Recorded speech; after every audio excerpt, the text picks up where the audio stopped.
ते एडी सौखी गल नहीं होंदी, छेती मुश्किल हल नहीं होंदी।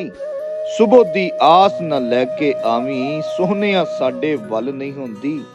वट्टा वज्जे पानी दे विच, एवें तां हल चल नहीं होंदी।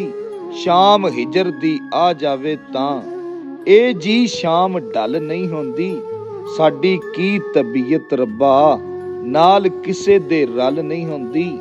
आवन वालिया अज ही आवी, प्यार दे विच ते गल नहीं होंदी। सच्ची गल तां कहनी पैंदी, बुल्लां उत्ते टल नहीं होंदी। जिंदगी वाले तुमे वाली, ए कोई मिठा फल नहीं होंदी।